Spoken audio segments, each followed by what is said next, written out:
네,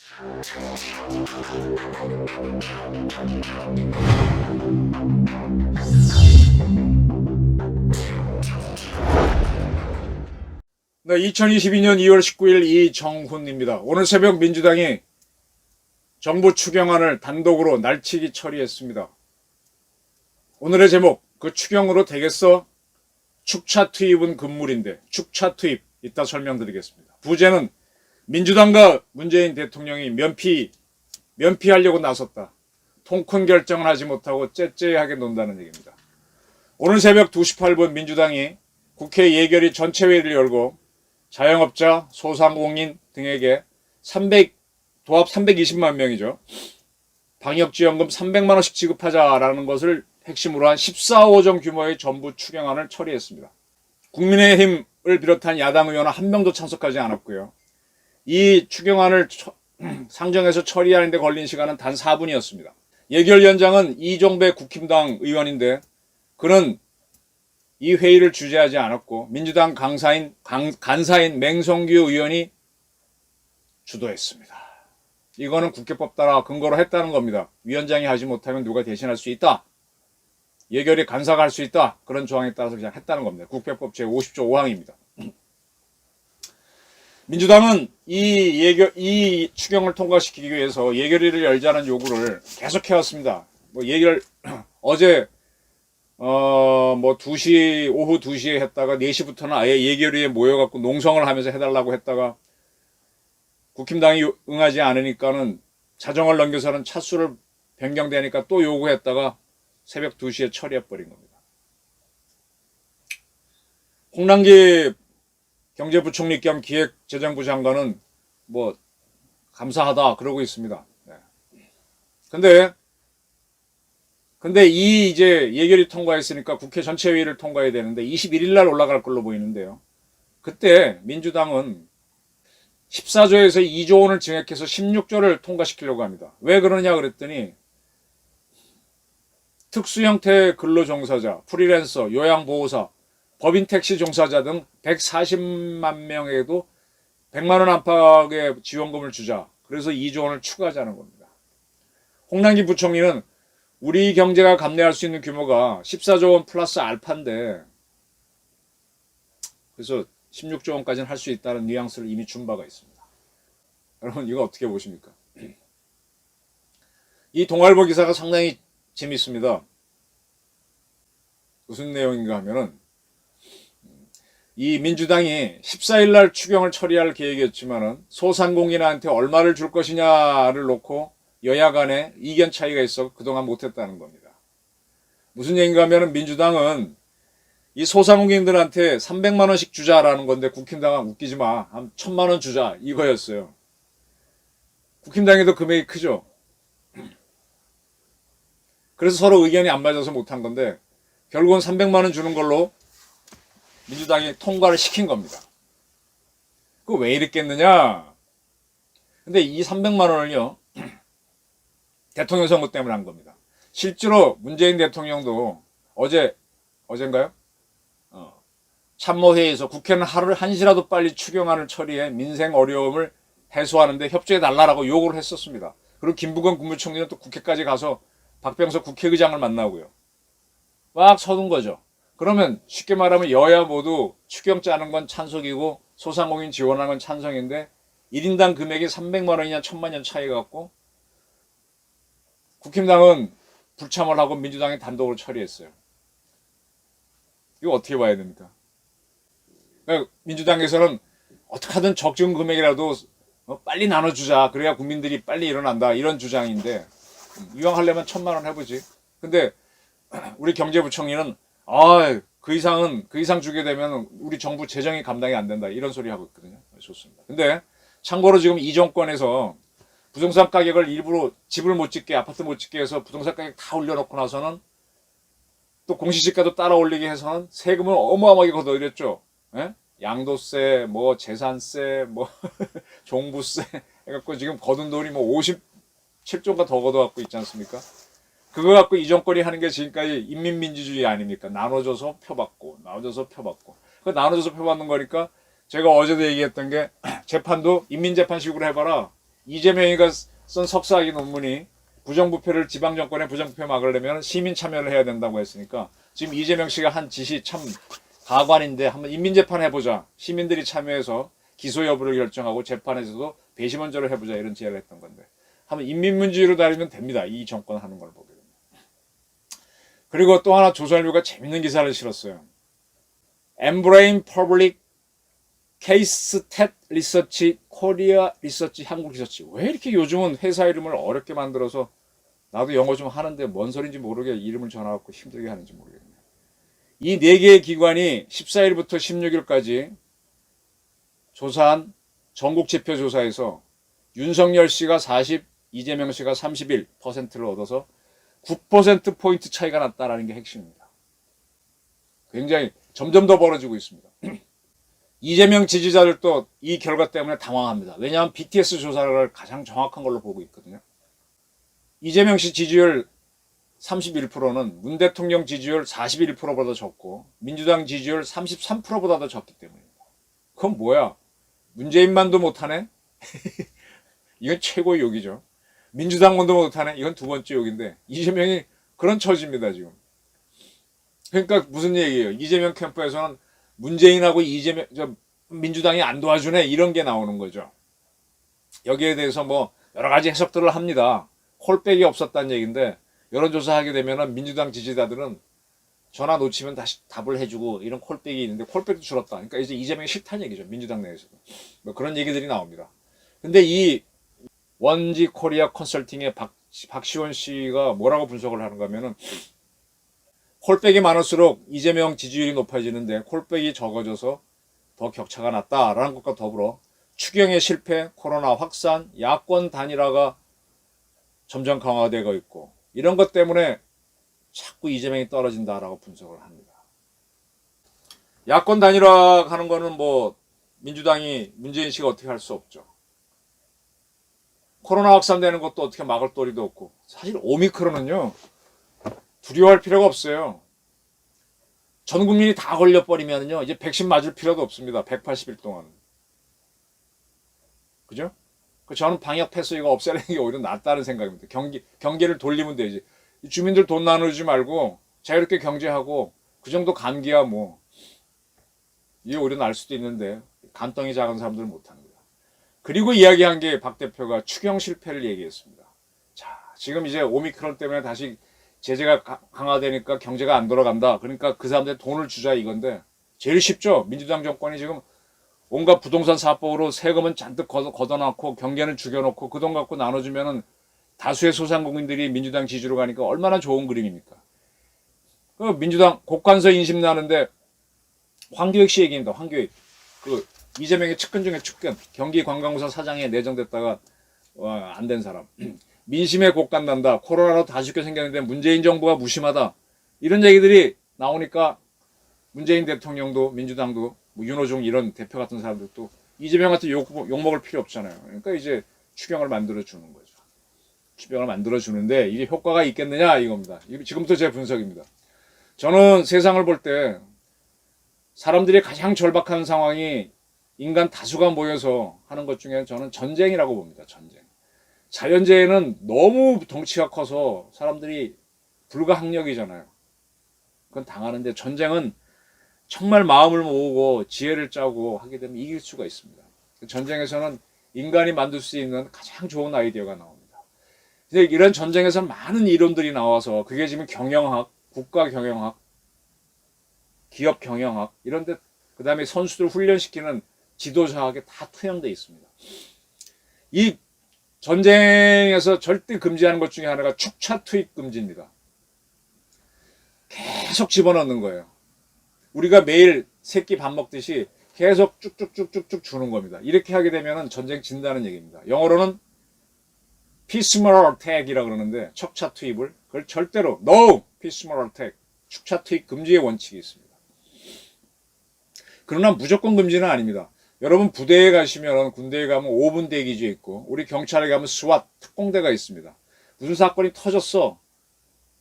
근데 모든 사람이 출동하기는 어렵잖아요. 그때 딱 5분 대기조를 만들고 있다. 그 부대를 먼저 보냅니다. 그리고 그 부대가 거기서 뒤집어 엎는다? 완전히 이긴다? 불가능입니다. 왜냐? 이분들도 모든 상황에 대비한 준비는 하지만 한참 준비하고 있었는데 가서 보니까 불 난 거야. 그럼 불 끌어간 준비는 안 했잖아. 그럼 되는 대로 힘이 좋은 친구들이니까 뭐 물기 얹고해서 꺼보겠지만 한정이 되죠. 장비가 딸리죠. 그래서 현장 상황이 악화되지 않도록 버티는 사이에 본대가 출동해서 아 이번엔 불이구나. 그러면 소방대가 와서 꺼주고 이렇게 하는 거거든요. 근데 상황 파악 못해서 또 그 다음 5분 대기줄 또 보내. 가서 보니까 또 이건 불인데 잘못 보냈어. 이렇게 하다 보면은 나중에 본대도 못 만들어서 망한다는 겁니다. 5분 대기줄을 출동할 때는 그거는 증원군이 본대가 올 때까지 시간을 벌고 그게 왔을 때 다수가 와가지고 한 번에 팍 처리하는 게 그렇게 하라는 겁니다. 그러니까 지금 선거에서 지고 있다고 요거 해보고 저거 해보고 저거 해보고 그러면 선거 진다는 게 축차 투입 금지의 원칙입니다. 6.25 전쟁 때 대한민국 국군이 이 축차 투입을 했다가 개전 초기에 패배를 합니다. 그때 6.25 때 제서부전선 1사단, 의정부 북방에 7사단, 춘천쯤에 6사단, 동해 쪽, 강릉 쪽에 8사단, 4개 사단이 전방에 있고 대전에 2사단 맞을 겁니다. 광주에 5사단, 대구에 3사단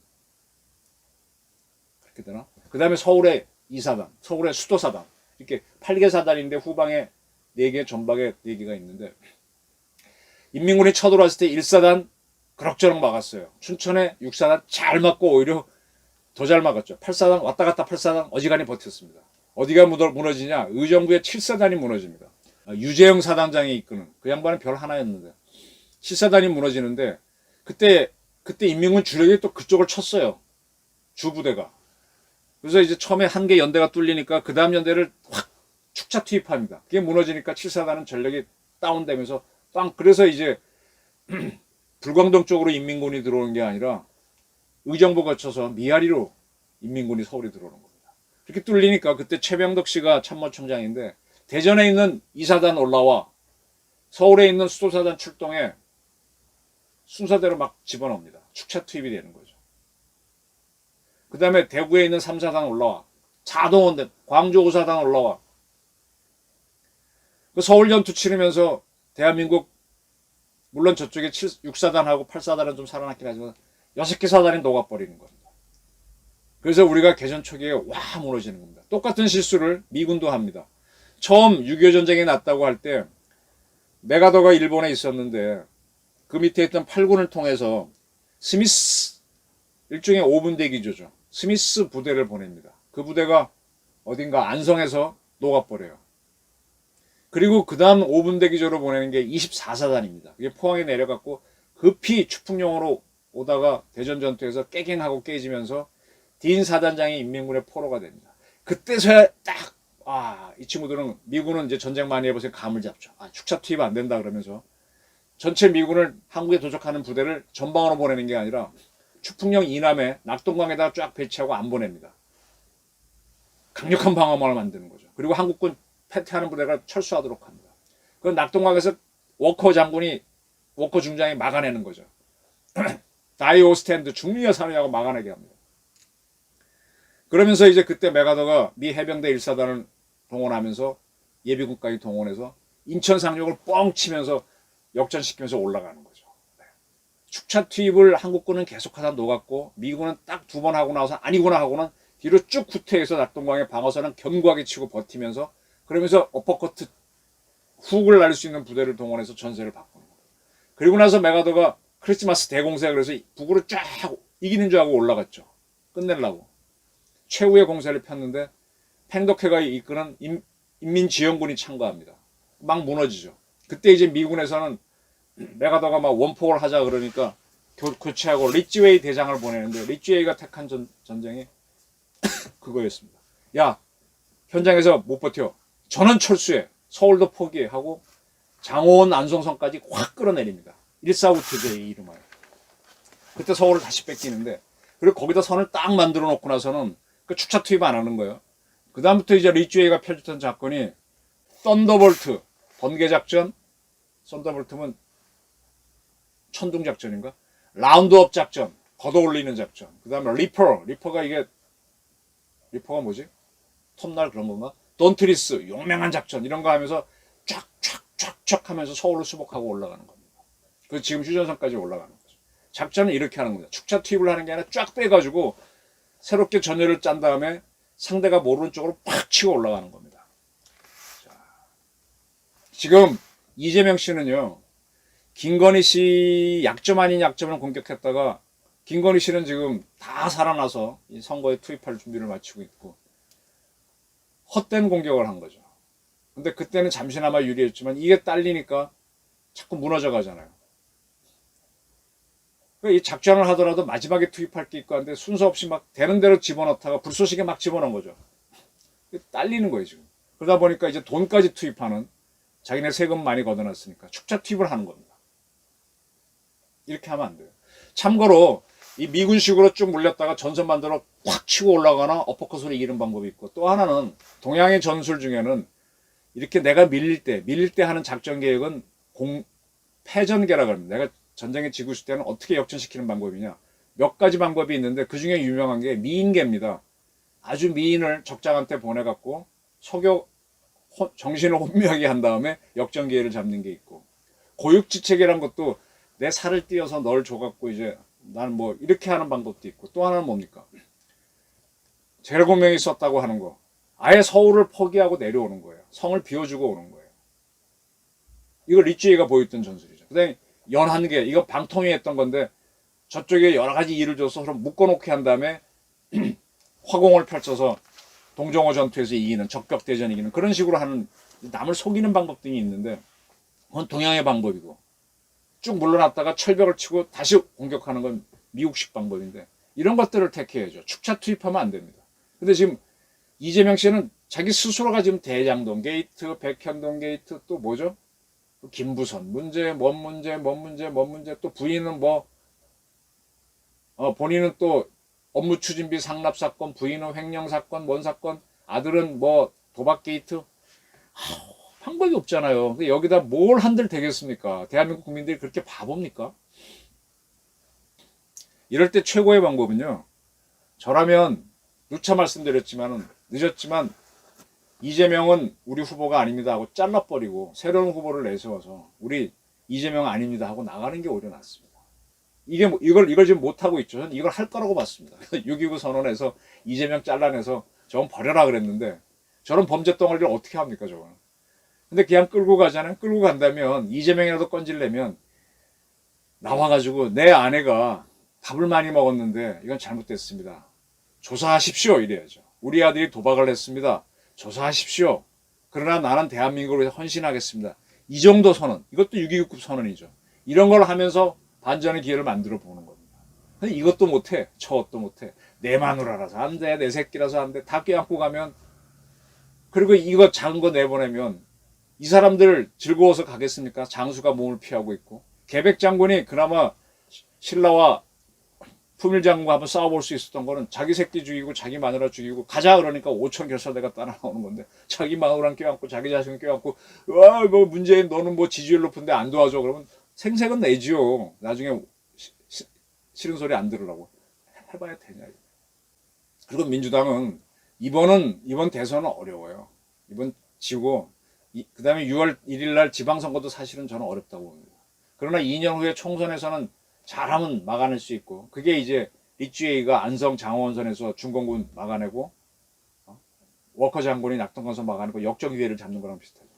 그 다음 대선에서 이길 수 있는 수를 잡아야 되는데, 그건 뭐예요? 지금 문재인식으로 하지 않는 거죠. 이재명식으로 하지 않고 완전히 다른 방식. 그러니까 386 주사파식으로 하지 않는 거죠. 그걸 찾아야죠. 그리고 호남 사람들도 이제 더 이상 민주당에 숙주가 안 될 겁니다. 점점 안 될 겁니다. 자꾸 깨어날 테니까. 지금 호남에 가보면은 정부 예산은 엄청 투입돼가지고 다리도 많고 도로도 많고 다 잘 뚫어놨어요. 그래서 뭐 섬에 가면 리조트도 잘 지어놨습니다. 누가 돈 벌 줄 알고. 근데 손님이 안 와. 왜? 아니 거기 복합 쇼핑몰 하나 없는 데인데 누가 거기다 돈 쓰러 가겠습니까? 오히려 영남에 가게 되면은 SOC가 후졌어요. 그래도 거긴 돌아갑니다. 민주당은 정권 들어서 호남은 그냥 정부동만 투입했지 경제가 안 돌아가거든요. 이런 식으로 하면 안 돼요. 경제가 돌아갈 수 있도록 스스로 돌아가도록 캐스퍼를 만드는 광주 글로벌 모터스 공장을 만들, 이런 식으로 해야 되는데, 그냥 우린 성지다 하면서 뭐 어쩌고 하면 제4의 도시가 되고, 이런 식으로 국가를 운영하는 게 지금 문재인 그리고 그렇게 더 하겠다는 게 이재명이거든요. 이거는 국민들이 저처럼 표현을 못해도 다 아는 거거든요. 그럼 이런 자들은 탁 버리고, 문재인 씨는 참 운이 좋아서 아직도 이제 국민들이 그걸 눈치 못 채고 있는 건데, 좀 퇴임하고 난 다음에는 가장 어리석은 대통령, YS보다 더한 대통령으로 몰릴 겁니다.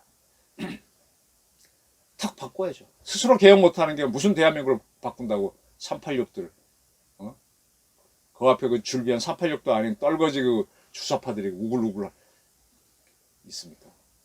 이걸 개혁해야죠. 지금 윤석열 씨가 이렇게 승기를 잡은 것도 뭐 어떤 관상가가 그 양반의 관상은 악어상이다.